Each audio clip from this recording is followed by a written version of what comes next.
সমূহ অসমবাসীকে চুকাফা দিৱস লগতে অসম দিৱসৰ শুভেচ্ছা আৰু আন্তৰিক শুভকামনা জনাইছোঁ।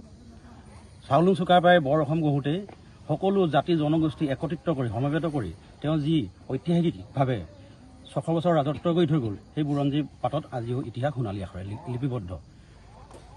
তেওঁ অকল আহোমক লৈ পিনি তেওঁ কি কয় ৰাজত্ব কৰা নাছিল, সকলো জাতি জনগোষ্ঠী সকলোকে লৈ একত্ৰিতভাৱে বৰ অসম গঢ়িছিল। বৰ অসম সৃষ্টিকৰ্তা তেওঁক যদি কোনোবাই আহোম বীৰ সজাব বিচাৰে সেয়া ভুল ধাৰণা। তেওঁ অসমীয়া হৈ থাকক, তেওঁ কাৰণ বৰ অসম গঢ়িছিল, তেওঁ স্ৰষ্টা বৰ অসমৰ। সেয়ে অসমবাসীক আৰু লগতে আপোনালোকৰ সকলোকে ইয়ালৈ আহি পিনি আমাক শুভকামনা জনোৱাৰ কাৰণে উৎসাহ জনোৱাৰ কাৰণে ধন্যবাদ জনাইছোঁ। সেইখিনি আছে। এতিয়া ৬ জনগোষ্ঠীৰ যিটো ধৰক চলি আছে ২০১৪ চনতো তৰুণ গগৈ চৰকাৰ দিনতো এনেকুৱা ধৰণৰ হৈছিলে, এনেকুৱা প্ৰস্তাৱ আগতেও গৈছে, এতিয়ালৈকে আমাক জনজাতিকৰণ দিয়া নাই। যিমতে আমি উল্লেখ কৰিছোঁ কিবা কৰিছোঁ এতিয়ালৈকে ৬ জনজাতিকৰণৰ কোনো হেৰি হোৱা নাই।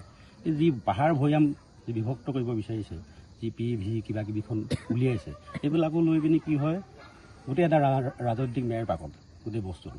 আগতেও এনেকুৱা ৰাজনীতিকৰ যেতিয়া সময় আহে, ইলেকশ্যনৰ সময় আহে, এনেকুৱা ধৰণৰ আমাক বেঙেনা দিয়ে।